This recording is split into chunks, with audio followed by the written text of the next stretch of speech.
கோபம்.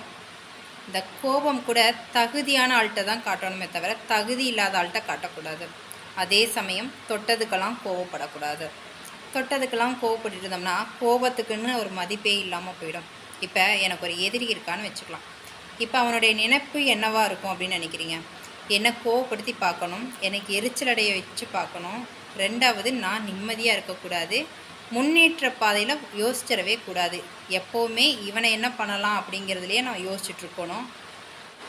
எப்பேற்பட்ட நல்லவங்களாக இருந்தாலும் சரி, கோபம் மாத்திரமாக மாறிச்சுன்னா அந்த இடத்துல தேனே மானே பொன்மானேன்லாம் வராது, கண்மூடித்தனமான வார்த்தைகள் தான் வரும். அப்போ உங்கள் எதிராளி என்னென்னலாம் உங்கள்கிட்ட எதிர்பார்த்தானோ அனைத்தையுமே நீங்கள் செயல்படுத்த ஆரம்பிச்சிட்டிங்கன்னு அர்த்தம்.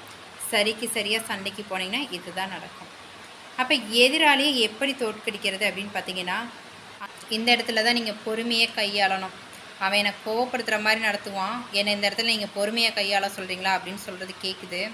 ஆனால் ஒன்று தெரிஞ்சுக்கோங்க, என்றைக்குமே எதிரியை ஆட வச்சு அமைதியாக வேடிக்கை பார்க்கணுமே தவிர நம்மளும் சரிக்கு சரியாக நின்று அவன் கூட சேர்ந்து ஆடிட்டுருக்கக்கூடாது.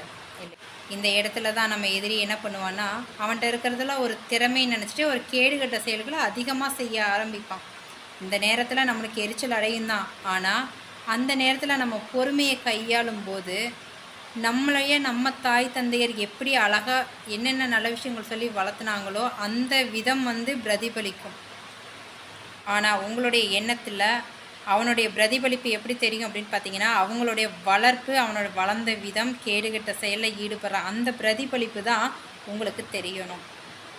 உங்களுடைய பொறுமையும் அமைதியும் தவிர இந்த உலகத்தில் ஒரு எதிரிக்கு தண்டனை கொடுக்கறத விட வேறு பெரிய தண்டனை இருக்கிறதுக்கு வாய்ப்பே கிடையாது. ஏன்னா வாழ்கிற காலத்திலே நிம்மதியை இழந்து வாழ்கிற வாழ்க்கையை நரகங்க. ஆனால் இதுக்கெல்லாம் அப்பாற்பட்டு ஒரு விஷயம் இருக்குது. நம்மளை படைத்த இறைவன், அவர் அனைவரையுமே என்ன பண்ணிகிட்ருக்கிறாரு, கவனிச்சுட்டு தான் இருக்கார்.